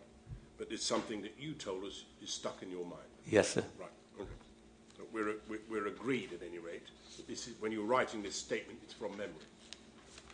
Right, and I did refer to this log as well because in the 1574, right, because at the time I was right at this log, standing right there in this area, and what I heard when Mr. Budram spoke, when Mr. Budram said, I don't think they made it, the phone was given to me immediately after I put the phone on speaker, and I had other parties joining, like Mr. Wee, Mr. Mohammed, I believe Narissa Fevic, I believe Mr. Fleming Holder was there, Mr. Paria-LMCS, right? So I then put the phone, Paul had brought the phone for me. I then put the phone on speaker as people were coming in, right? So I heard the first bit. I was the person who heard that it was addressed to me, and I heard that, right? And I'm aware that nobody else heard it. First, when you were connected with Mr. Budram at the hospital, who made that arrangement? Mr. Ramkisoon, who went to the hospital, and via Mr. Paria-LMCS. Right. So Mr. Ramkisoon, yeah. What do you say his name? I think it's Shane, I think. Shane, right. Yes. I'm going to call him Shane. Yeah. So Shane goes to the hospital. Yes, sir. And he obviously speaks to Mr. Budram. Yes, sir. Before he makes a phone call to you. Of course. Right. Yes, so yes. Do you know what he said to Mr. Budram? Well, I think once he got there, he just had the phone to Mr. Budram, say, listen, we need to talk, because he had a very, very limited time, a minute or two. Sure. So I don't know if he had much conversation. He must have at least introduced himself. Of course, told yes. him why he was there and things like that. Of course. Exactly. Yes. You don't know what he said to him, do you? No, sir. No. You don't know if he told him, for example, that they still haven't got anybody out of the pipe. Yes, I don't know if he told him. Okay. All right. But anyway, the first thing he said to you is, Mr. Piper, I want to say up front, I ain't think them fellas make it. Correct. This was at 10 o'clock that night. Yes, that is what he said to me. Yeah, but this is at 10 o'clock that night. Yes, sir. According to your own timeline that you told me before we had our break, you ain't thinking them fellas made it either, have you? Well, again, sir, we at this point, there was no way to tell. There simply was no way to tell. Well, on your own calculation, yes, sir. It was an extremely slim chance that 5 hours after the event, they would still be alive. Sir. Yes, sir. You agree with that, don't you? Yes. I mean, I put the word extremely in, but you don't disagree with me, do you? Do you? It would have been difficult to, assess they would last much longer. His sentiments coincided with your own. Yes, sir. Yes, thank you.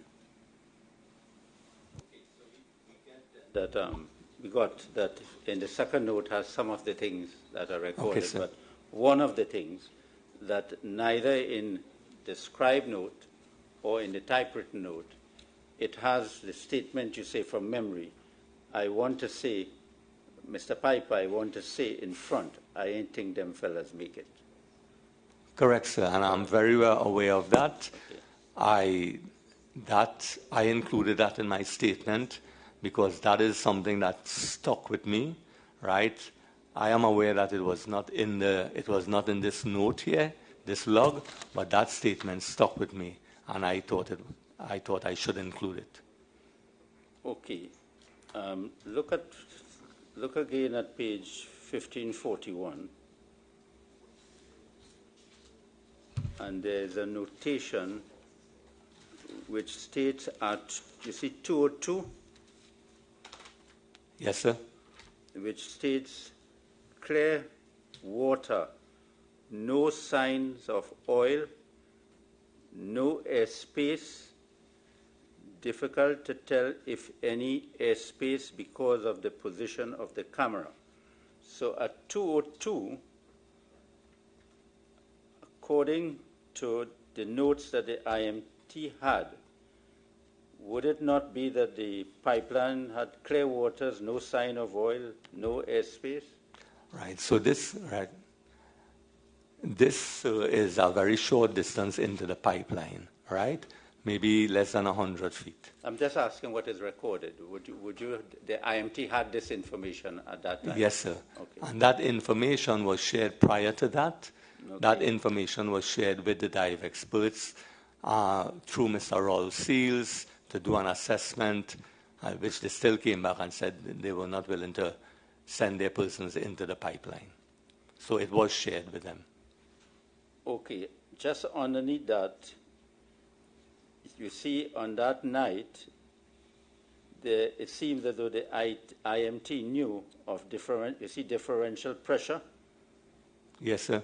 Plug rupture or removal will equalize. Yes, sir. Yeah.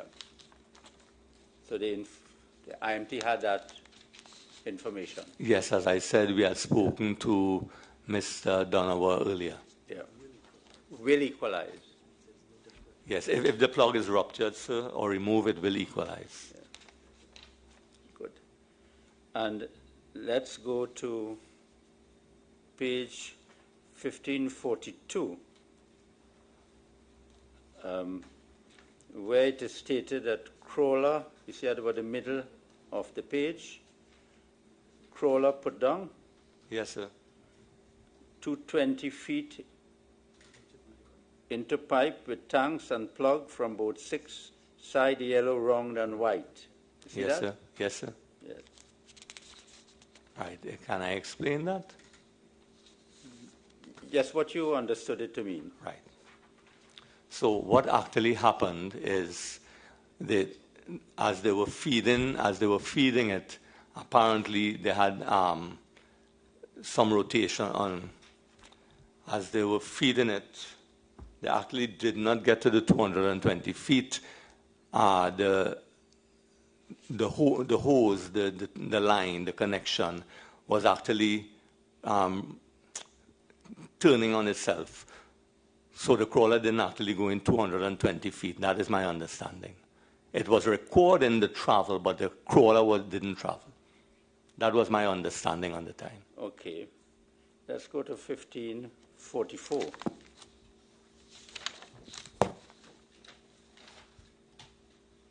And this is a very interesting page.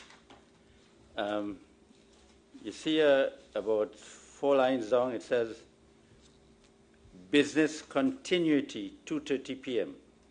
See that? Yes, sir. And then you see it says recovery, not rescue. Yes, sir. At 1544, if you go 1, 2, 3, 4, 5, there's a heading business continuity. And you have 2:30 p.m. It's at the top of the page, 1544. All right, yeah. Mm-hmm. Business continuity, 2:30 p.m. Recovery, not rescue. Eastern divers not willing to go on. See that? Yes, sir. And I think that means riser 6 berth.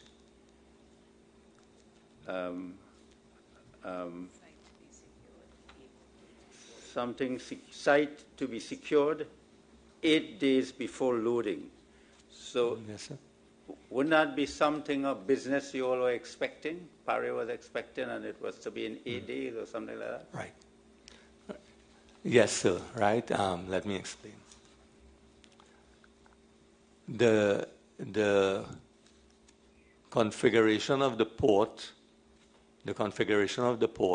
is such that the location of berths 5 and 6 are on the northern side of the port, and the location of, that's where we do our black oils, fuel oil, and crude. On the southern side of the port, about maybe 6,000 feet, maybe 5,000 to 6,000 feet away, on the southern side of the port is where we have our main viaduct. Right? So at that main viaduct is where we do all our clean products. So in discussions with commercial, right, because part of the incident command is for business continuity, to stabilize the incident and of course to continue on as and when appropriate. So on the southern side of the port, which is where we handle all our clean products, right, we separated, we isolated. I had one group working there, and we said we will not involve that group, the OTSs and the operators. We didn't need to involve them in the incident response. So that is what that deals with there. So they could operate on that side of the port. Right? But you will also agree with me, it shows that the IMT was considering recovery and not rescue. Right. Okay, so that note... And that was 2:30 p.m. on... 2:30 a.m. on Saturday. Right. Sorry, 2:30 p.m. on Saturday. Right. So the note says, rescue not recovery, Eastern divers not willing to go on. In fact, Eastern divers had indicated that they sometime in maybe about 4 or 5 o'clock in the morning, Saturday morning, they had considered that they would not send their people in. We were looking at a dry rescue, right, because they were not divers, although the company is Eastern Divers. They are confined space entry specialists. They had indicated that they will not go in, and they also indicated, as far as they were concerned, it was a recovery and not a rescue. So that note, in my mind, is what treats with that. That is not the IMT making that decision at that time. So Eastern Divers took the position that at that stage it would be a recovery and not rescue. That is the position they took, sir. Okay. Surely that was your position as well. This is a day later. How long did you think? I mean, must have been your position. So we were still hoping. I mean, This is it was so. Yeah. Okay. So yes. I personally was moving to that position, but it was still difficult for me to move to that position. I was still, hoping some way. So we were still considering some way that we could get to those men, sir. I did not at that point in time make that transition yet. But, all right. But if you look at the discussion, look at what is happening underneath after that. Wouldn't you say that that is what was being thought about? Recovery? In order to get to exactly where, sir? In order to get to know where the persons were. Said possible 3 to 4 feet, cameras can go in, cut a test hole, etc., crawler with aim, utilize the diver that got to the tank yesterday. So you were thinking of Michael Kurban. Right, so... And you were thinking of Michael Kurban in a different context, not to rescue. No, say again, sir. Utilize the diver that got to the tank yesterday. Mm-hmm. Mm-hmm. Isn't that Michael Kurban? Yes. I don't know why that is there, but if I may, on Saturday, while we were still looking at rescue, we had to start considering other options, right? Other option of a recovery. We had to consider recovery, sir, and we also were still considering pumping out of the pipeline, right? So we were mobilizing pumps and so on. But we also had in parallel to look at if it is we needed to go into recovery, which this was later on. We also had to start looking at those options. Well, I got that impression from the notes, and I'll show you later on, that on Saturday, the IMT was considering, as you say, rescue, but also making plans for recovery, considering plans for recovery. Yes, sir, and we had to consider plans in parallel. And in the plans for recovery, you were thinking of sending in, you could answer me now, but I'll show you something in the notes after. You were considering sending in Michael Kurban into the pipe. No, sir. At no point in time was I considering Michael Kurban into the pipe. I'll take your answer. We get to that. Yes. All right? So let's go to the next page, 1545. I don't think we have anything. And we go to 1547.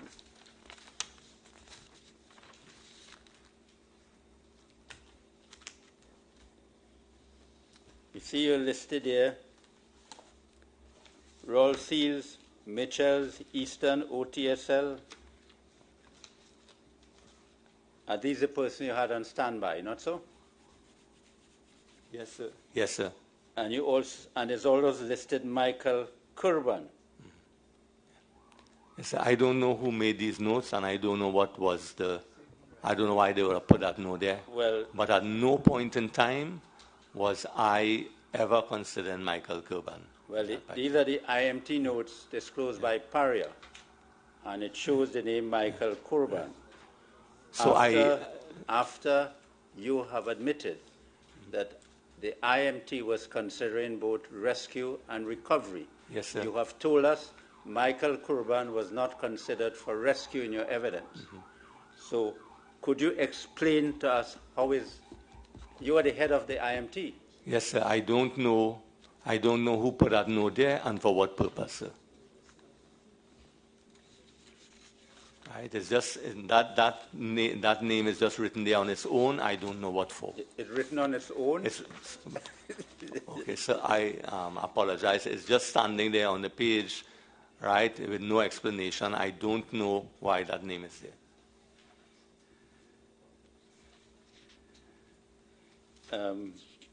At 1572,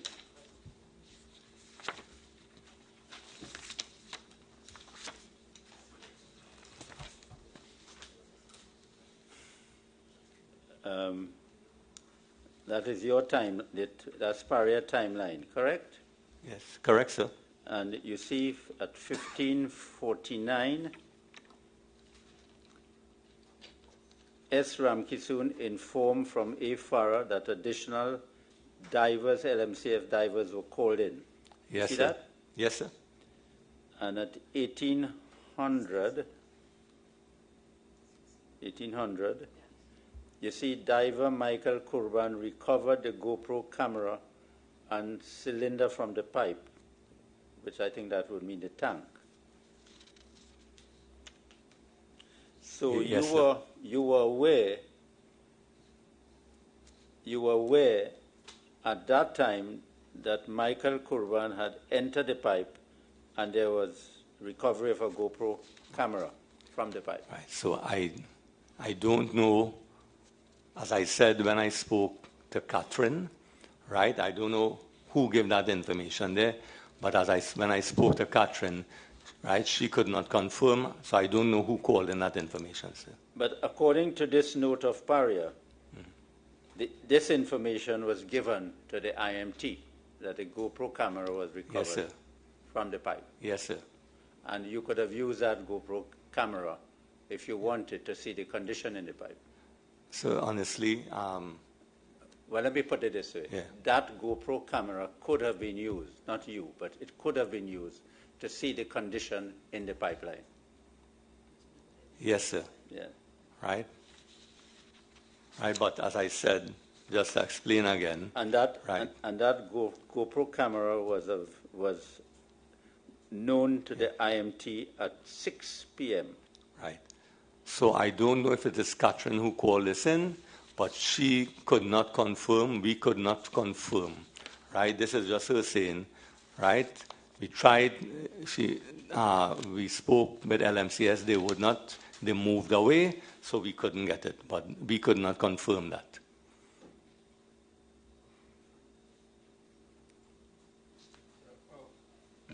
Can I understand this, please? Because you spoke to Mr.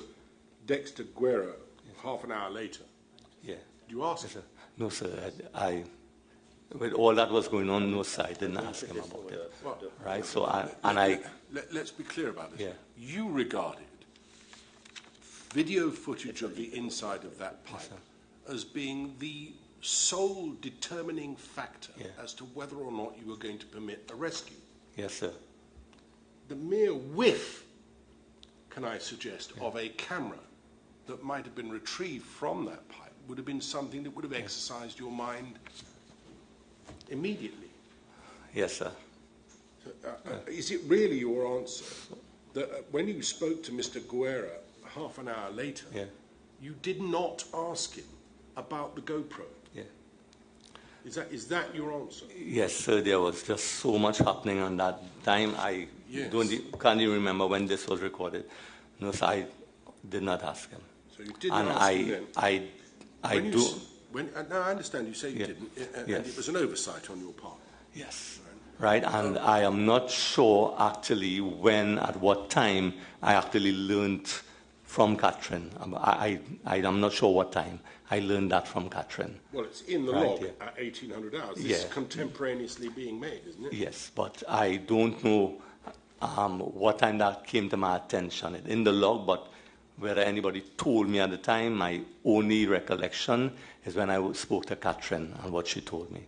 I didn't pick it up at that time. Yeah. You mean it's possible that something as important as a camera from inside the pipe could have been recorded in the log and you've been unaware of it? Yes, sir. Half an hour? Right, so I spoke with... Yes, sir. No, I cannot recall, honestly, I cannot recall what time I would have seen that. Okay. In any event, you spoke to Mr. Guerra 15 minutes later. Yes, sir. Was it an oversight then as well? It was an oversight, sir. It would have been. You spoke to him. As I said, I couldn't pick it up. You spoke to him 15 minutes after that as Yes, well. sir. Was that an oversight as well? Yes, sir. And you spoke to him 7 minutes, 8 minutes later again. Was that also an oversight? So there was a lot happening at that point in time. And as I said, I don't recall when I actually got the information. I don't recall, right? Now, I would certainly have thought, right, LMCS having this information, right? I would certainly have thought if they had any salient information, right, knowing, right, that they wanted to go in a pipeline and we were stopping them, surely LMCS would have come forward with that information, right? Even if it was an oversight on my part, surely they should have come forward with the information. Yeah. Surely, when Catherine tried to look at it, right, they would not have walked away. As I said, she wasn't even sure it was a camera, it was a GoPro, right? But they never came forward with it. I follow all of that, and an entirely fair point to make, if I may say so. If they had that in their hands, why would they share it? Correct. I get that. But I'm asking you at the moment, all right? And what I want to understand is that the last time you made a call to Mr. Guerra was at 7:07 that evening, and you spoke to him for over 3 minutes. Correct. Right? So that, on any view, is over an hour after the log has recorded a GoPro as being recovered by Mr. Kerban, right? Yes. Are you saying it's entirely possible that for that hour or so you would have been wholly unaware of the existence of that GoPro? I honestly cannot remember what time I found out about the GoPro, sir. And I only found out from Catherine, and I cannot remember the time. And in answer to questions from Mr. Maharaj, is it your evidence that you never demanded sight of that GoPro? Yes, sir. I never demanded sight of the GoPro. You could have, couldn't you? Yes, sir. I could have. Was that also an oversight? Well, I would have thought, yes, I should have demanded it. Maybe it was an oversight. But as I said, if there was anything on that GoPro, LMCS would have come forward with that GoPro. So. Well, they certainly should have. Yes, sir. Yes, sir. Right? They should have shared that GoPro. Thank you. I now want to show you some entries which will show that you had enough to know, the IMT had enough to know that this was Delta P, the men were in the pipe at an early stage, even before Boudram came out. Okay? Okay. So can I take you to page 1572? And if you look at 1415, you would see 5 divers entered the chamber, etc., right? They give the names. Then if you look at 1455, 1455, it says, A. Farah informed no signs of divers or cylinders in the chamber. Then you go to 1523. I'm sorry, I really want to go to page 1523 at your witness statement, and I think this is where you would have said that Mr. Kazim Ali spoke to you and told you that the inflatable plug was removed, and it's at page 1352 at paragraph 30 of your witness statement. Okay? So that is, I'm working out the timeline. Then further at page 2008. Just one at a time. Let me just catch up. Sorry, I'm going too fast. So I've got available to me page 1572, which is the log. Yes. To which you've referred. So, and I have referred to the last entry on the log I referred to was 1455. Yes, Mr. Farrow informing him Right. that there was And no then sign I of any wanted to divers. show that in the chronology, I want to show that at paragraph 30 of Mr. Piper's witness statement, Right. he spoke at paragraph 30 at page 1352.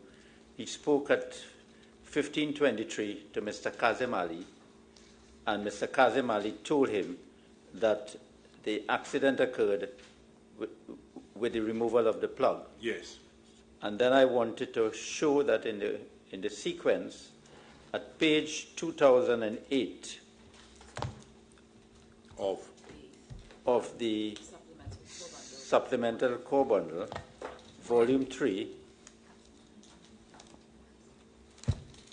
Just a minute. 2008. Yeah, volume.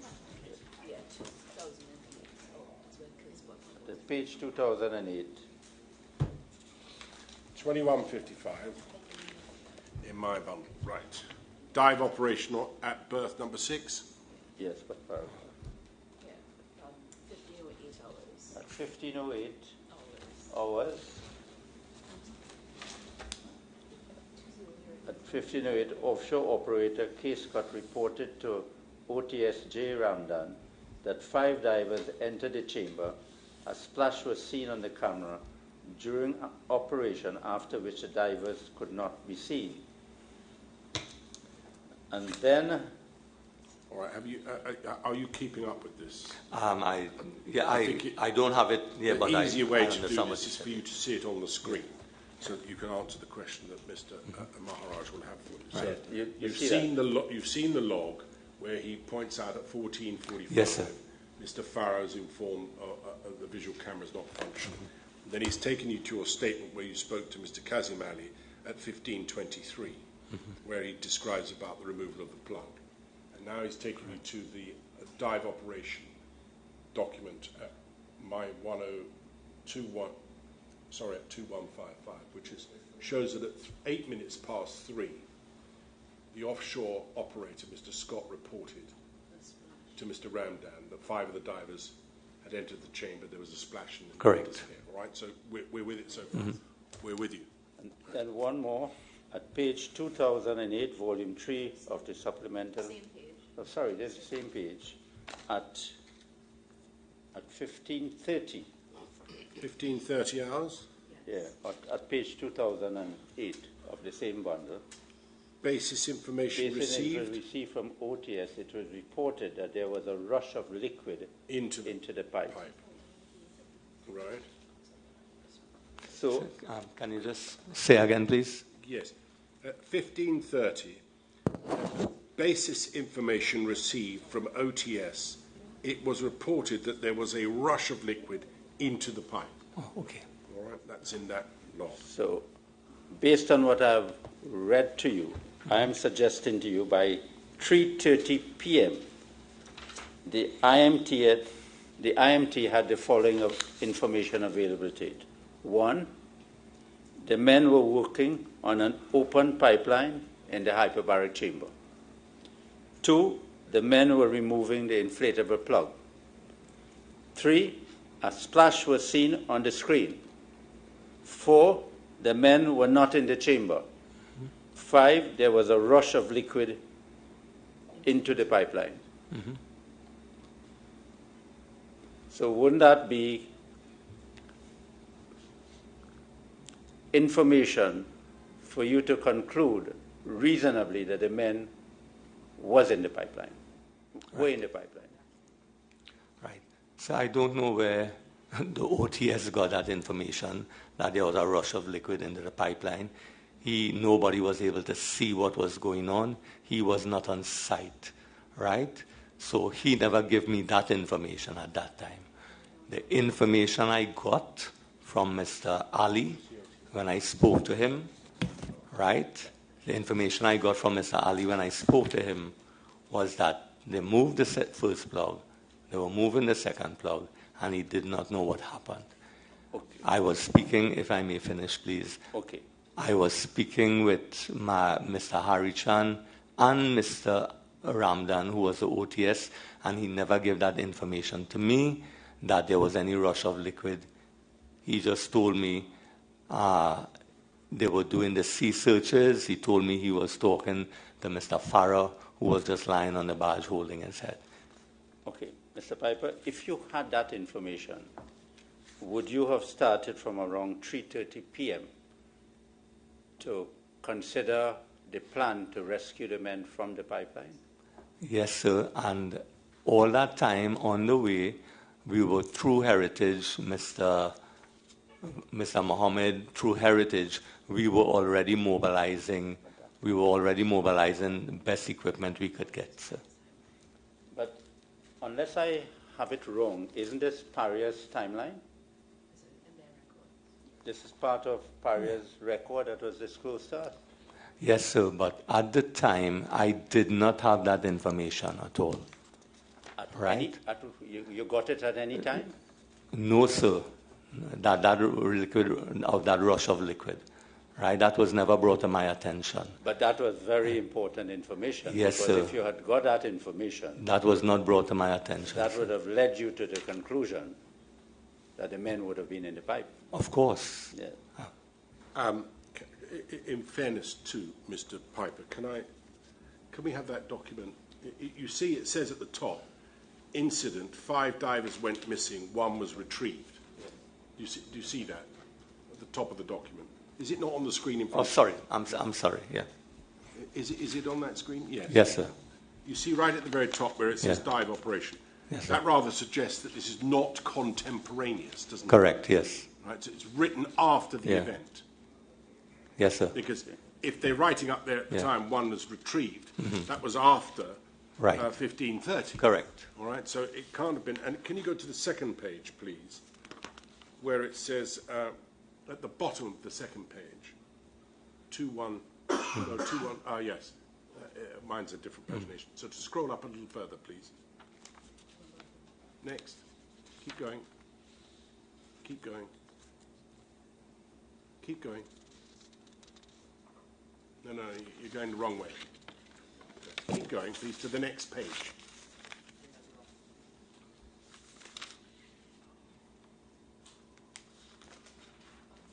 I want the foot of the page, please, so that Mr. Piper can see it.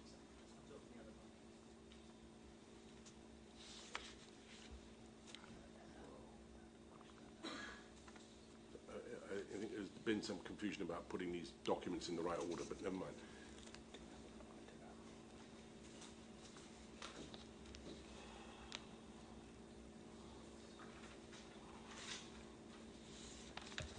So what we're going to do, have a look at mine.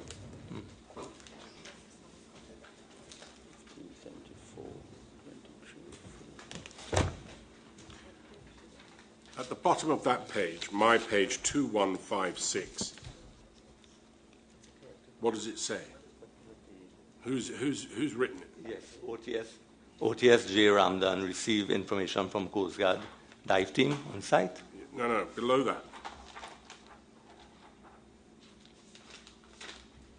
2156, I'm looking at, page 2156. Yes, right at the bottom, there's somebody's name there. Yes, or Leandra Singh. PC Leandra Singh. Yes, sir. Who's that? Or port coordinator. Sorry? The port coordinator. The port coordinator. Yes, sir. Works for you. Yes, sir. Right. And he's written, he's put his name to this. Yes. Right. And then he says 0700 to 1900. Yes. So is this document intended to provide information of the events that took place between those times? Yes. I think it's wrong because it does have 2010 in there as well, but never mind. So, Mr. Leandra Singh is writing this. Where would he have got the information for this? So Miss Leandra Singh, the port coordinator, was documenting this, right? Now, I spoke with Miss Leandra Singh on my way there. I was also speaking to Jonathan Ramdan, right? Yes. All the time, and that was not brought to my attention at that time. When I arrived on site, so I'm looking at this timeline now.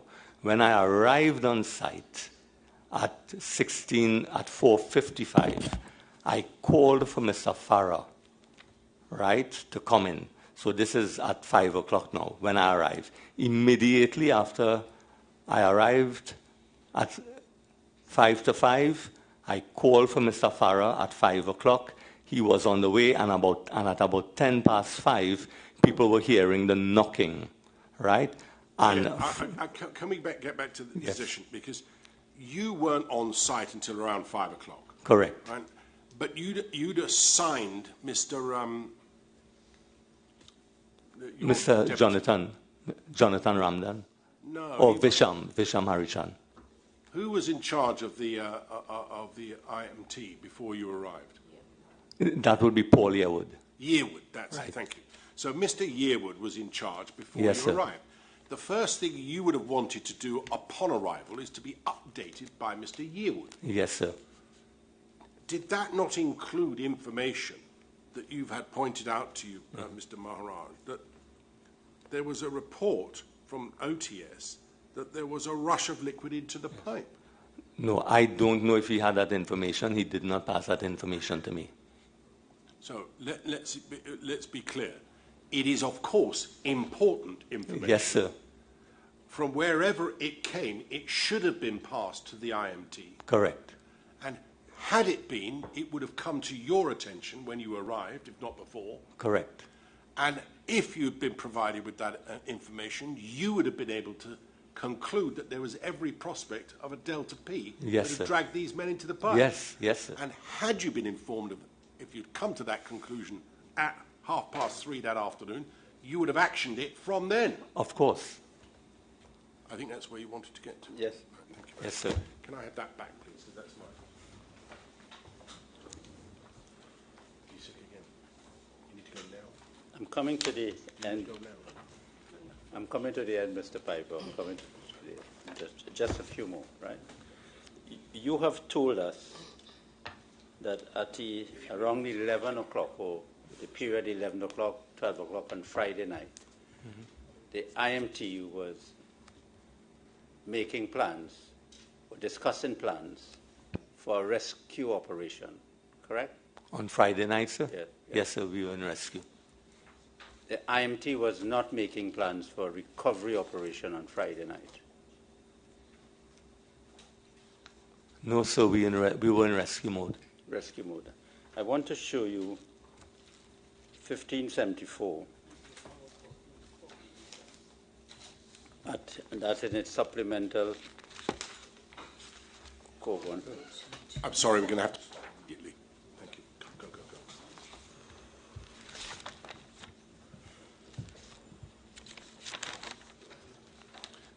It's not your questioning. It's a little unkind. I'm allowed to be unkind. That's unfair. We'll just stop for a moment Yes, and see if he can come back.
Much Make some obliged. progress. Much Thank you. obliged.